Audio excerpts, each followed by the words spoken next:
Everyone, welcome back to my channel. Today we're gonna read a Your Boyfriend fanfic fan art of our own Crue by Draxilo. Summary: exhausted and overworked, the protagonist juggles multiple jobs just to keep up with rent, knowing for herself but also her friend. The constant grind leaves her drained, barely able to catch a breath. But lately, something else has been weighing on her. A stranger. At first, he seems odd. Maybe a little too persistent, but harmless. That is until the feeling of being watched became impossible to ignore. After she's at work, at home, or anywhere in between, his eyes are always on her. His session grows. His attempt to win her over becomes more twisted, more desperate.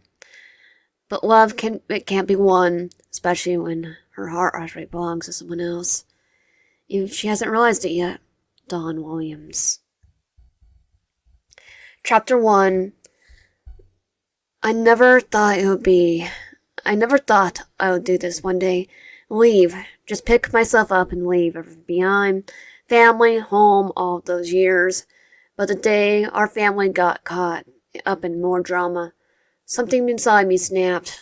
I couldn't go on. The fighting, the screaming, the blaming. It was never-ending merry-go-round that I wanted to get off. I remember the morning I packed a few things in my backpack. I didn't even say goodbye to anyone properly. I couldn't. I was afraid that if I looked into the eyes of my mom or dad, or any of them, it would break me. And I knew I had to get away. I went away to college in our city. It was strange. Relief on one hand, fear on the other. For the first time in my life, I was all alone. I found a small apartment. It wasn't anything special, but it was my space. It was quiet. No one yelled at me. No one blamed me for anything. But the reality set in. Rent, the bills, food. Suddenly realized the freedom comes at a price. I didn't have much money. I started looking for work, eventually landed a job at a small restaurant near my apartment. Lucy, my roommate, was going to be the one to help me with this. But instead, she's more of an afterthought. She's unemployed, but has no income, and her inability to find something means only one thing: I'm paying for everything.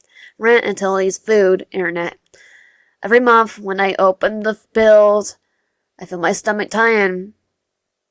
I know I have to pay, or we'll both end up on the street. But where am I supposed to get the money? I can't even move out.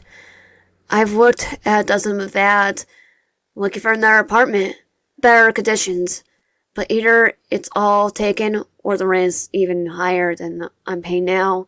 So I'm stuck, trapped with Lucy, who keeps saying she's looking for a job. But most of the time, I see her sitting on the couch with her phone in her hand. So I had to find other ways to support myself, in addition to working at the restaurant. And I took on 2 other part-time jobs. I also now work at cashier in a supermarket, where I work the morning shift, and sometimes I help out in the cafe near the school. I get up in the morning when it's still dark. By 6, I'm standing at the cash register, loading the goods. Then I run to my classes to catch up with school. In the afternoon, I run to the restaurant, where I spend hours serving guests and washing dishes. And when I'm not there, I switch shifts at the cafe, where I make coffee and try to be nice to people, even though I wear a cry from fatigue.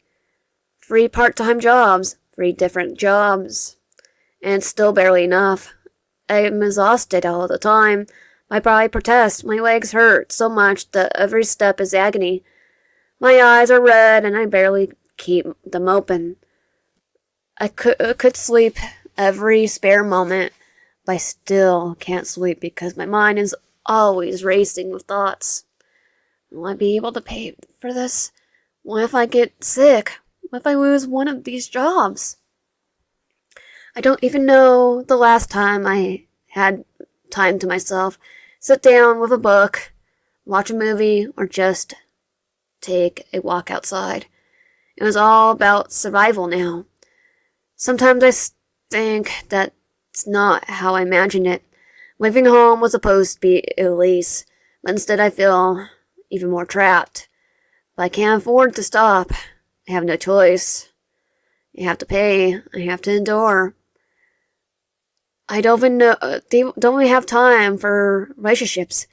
And the truth is, I can't imagine finding someone anymore. How could I? Every spare moment I have, I either working or collapsing from exhaustion. An attempt at personal connection with someone else. Someone ends up with me agonizing because I have to work or I need to sleep. One of the few people I interact with on a daily basis is my roommate Lucy. Instead of chatting over tea or laughing together at the movies in the evenings, she usually disappears into her room. She claims to have tutoring, but the sounds that often come from there are more like something else. And when I try to sleep after midnight, well, hearing muffled voices and bustle from her, I know there's no math equations involved. That's what makes it impossible for me to sleep at all sometimes. When I'm finally done with all my chores, I go to bed and hopefully fall into a peaceful sleep for a few hours. Lucy and her study partners often don't allow me to do that. Sometimes I lie with a pillow over my head and feel like screaming, but I don't because I don't have the strength to argue anymore. Then there's someone else, TK, a colleague from Dad's Damn Diner, where I work as a waitress and sometimes help in the kitchen. TK is the kind of person you can count on, calm, reasonable, but they can stomp their feet and stand up for you when they need to. They have a slightly cheeky sense of humor to boot, which can sometimes make me laugh, even on days where I feel like I can't do any more. Like most people I've been surrounded by lately, TK knew where when I had to have my limit. They know when I at my lowest and don't ask. They just tell me. Like the time I fell asleep the second day in a row because I couldn't sleep until late because of Lucy's activities. I was supposed to arrive for my shift at 7.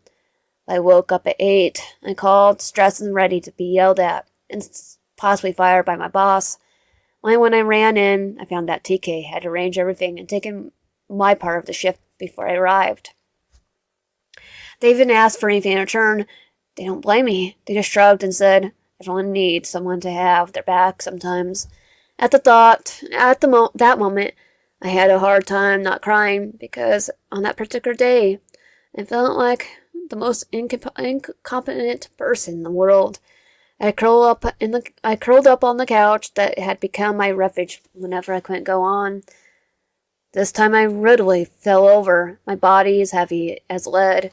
My lids slipping and my heart pounding my throat. After another 12-hour shift, I was already on my second day of a double shift. In between school, the restaurant, and my second job, I could barely catch my breath.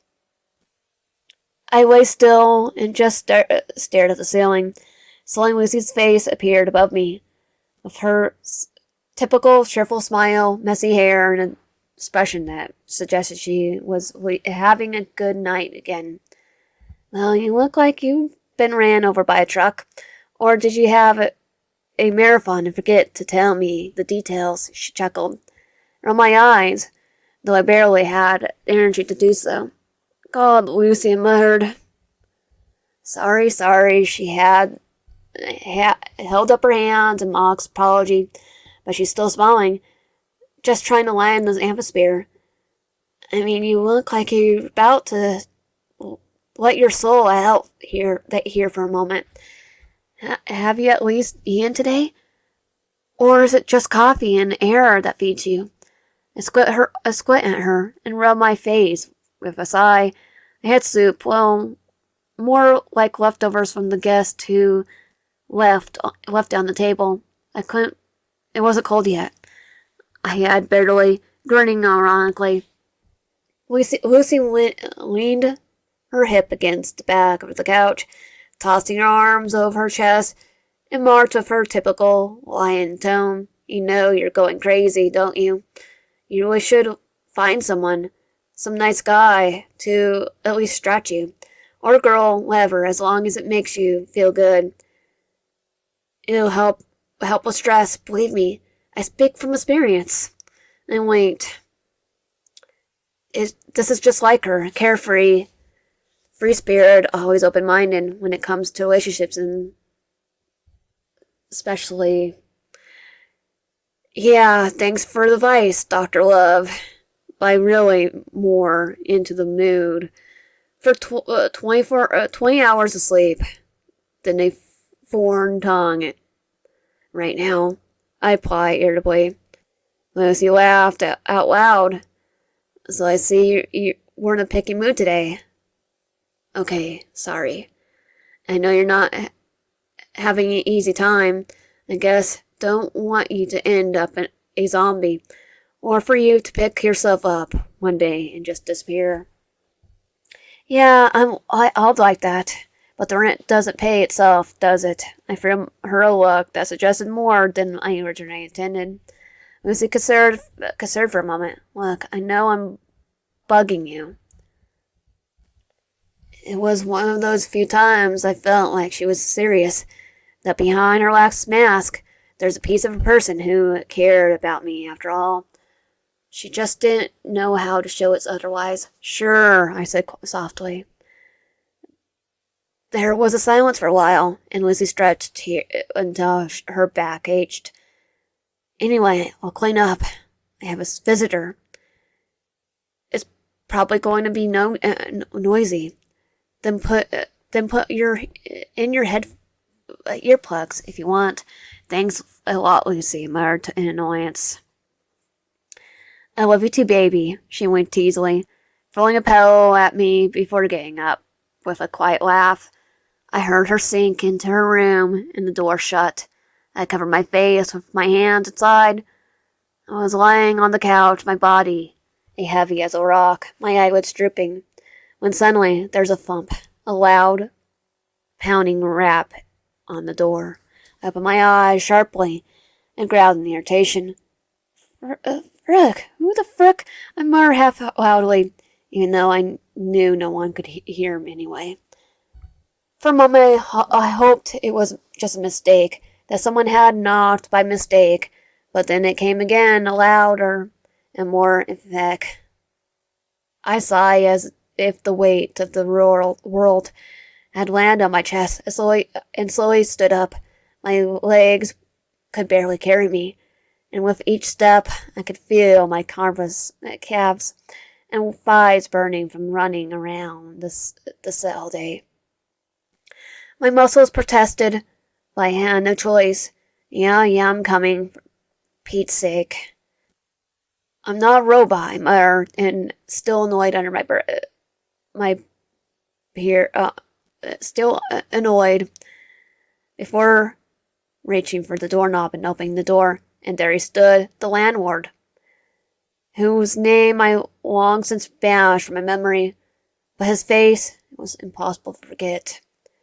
His dark brown, practically graying hair was slicked back, giving him his even stern look, thick eyebrows, deep-set eyes, and sharply cut facial features. A coarse beard grew on his face and neck, and my gaze traveled lower. I couldn't help but notice the hair pricking from the neckline of his black sweatshirt. Dark hairs lined his forearms too, which seemed to be accurate all the intimate masculinity that radiated from him.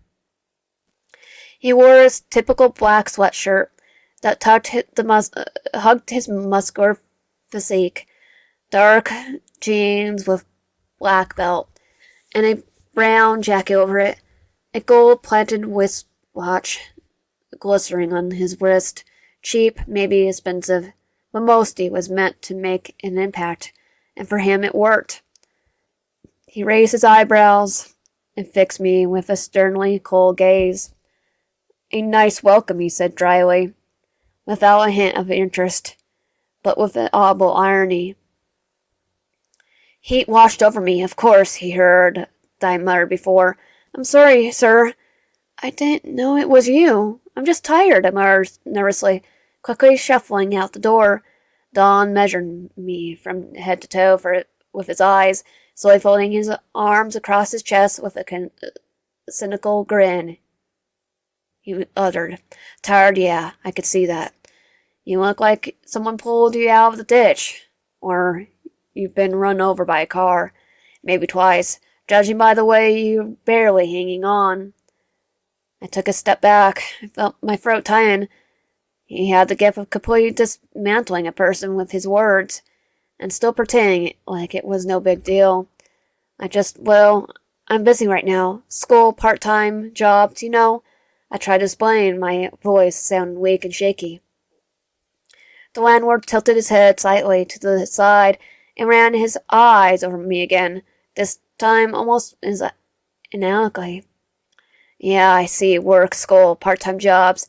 And in the meantime, you're forgetting that you need some sleep too, aren't you? Look, girl, I'm no psychologist, but this is a recipe for a breakdown. I don't want to stand at your door one day and find you passed out because you decided to make yourself a superhero. I swallowed. He had a funny way of scolding you, at the same time showing he's actually cared about you. I know, but I tried to defend myself. Don nodded, but his eyebrows grew even tighter together. Or is it because your friend, who gives me concerts every night? I blushed. Of course he knew what was going on at our place. Lucy's just, her, I stammer. Don chuckled as its gaze remained heard. Yeah, I could see that. She's her own person. That's a nice word for the fact that she makes a mess and you pay the bills for her. Look, I don't care if you pay me. I don't care what happens here. But if I ever see the cops or mess bigger than this, you're both out, all right? Okay, yeah, okay, I nodded quietly. He looked at me for a moment longer, then he sighed. I just don't have much choice. Don snored, but not badly. More like, with the resigned knowledge of the world. Don was silent for a moment, then leaned one hand on the futon and leaned in slightly. Look, girl, I'm not going to play wise uncle here. I'm just a guy who collects rent, okay? But when you're barely on your feet and dragging around a friend who's having fun making your life heck, maybe it's time to speak up a little and not just pay for the second one and have her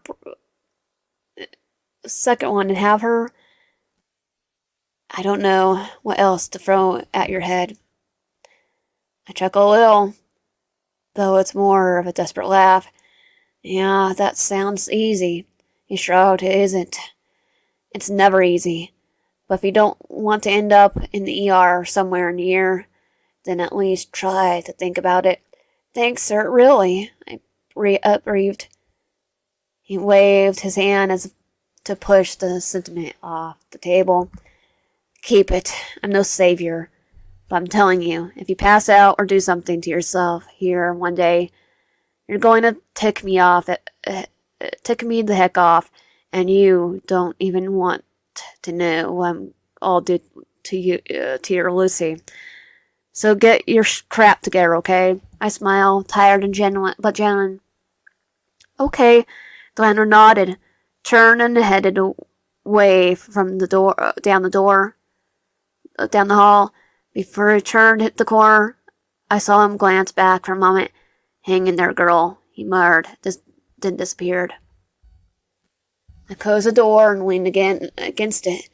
My eyes closed for a moment, and I had to take a deep breath. Once the door slammed behind him, I stayed leaned against the frame for a moment longer. His last words echoed in my head. Such a small thing, yet it warmed my heart. I smiled slightly. He may have been a strict and uncompassing landlord who went hard for what he won, especially when it came to rent. But I couldn't deny that he made a few exceptions. When Lucy and I didn't pay on time in the beginning, he gave us a few extra days. And one time when I came in with my eyes red from crying and apologizing for not making the deadline again, he just sighed and mumbled something and gave me an extra week. I don't know why he did that. I'd never seen anything like that with other tenants. Someone knows at the corner of my lips had churned up when I wanted them to. My eyes fell on the spot where he had been standing just a moment ago. His bold shoulders, his solid figure, knife in a jacket hiding it. Those hands, working strong, gave the impression that he knew what he was doing, that he could protect me. My cheeks flushed at the thought. Jesus, I gasped to myself, shaking my head vigorously. What the heck am I doing? Am I really so exhausted I'm starting to think about a landlord? I quickly smacked my forehead and my palm until it hurt slightly. Not like that, girl. You're just tired, under my breath, trying to shut my own thoughts down. I pulled away from the door and walked to my room with a heavy sigh. Every step felt like climbing a mountain. I barely made it to my bed before I rolled onto my back and closed my eyes. My body suddenly relaxed, and I felt the tension I had been holding in all day easing. I fell asleep for a moment, maybe 30 minutes, maybe a little longer. But the peace didn't last long. There was again the sounds, those damn sounds, laughing, creaking the bed, banging on the wall, losing her tutoring. Frick! I hissed into the silence. I pulled the pillow over my head, but it didn't help. It was like they were right in my room. I gritted my teeth, then took a deep breath, grabbed the pillow and screamed in desperation. The muffled scream was swallowed by the fabric, but didn't leave as much as I hoped. Suddenly I grabbed my headphones, put them on, and turned on the music, louder than I should have. The bass tones vibrated in my ears, drowning out everything else. I stared at the ceiling. My eyes were wide open, but I couldn't see anything in particular anymore. Just a white area that was slowly burling before my eyes. My thoughts began to drift away, fatigue slowly pulling me in. But just before I fell asleep, I felt wetness in my cheeks, tears. I don't know why. They disappeared. Maybe it was stress, exhaustion. Maybe I feel the feeling of loneliness. Maybe all of it. I let them flow. I didn't have the strength to stop them. The music kept playing, and I fell into restless sleep. And that was chapter 1 of Cruelty. If you like my content, please consider subscribing. If you're ready, comment down below and liking the video. See you guys next time. Oh, and link of this fanfic will be in the pinned comments and in the description.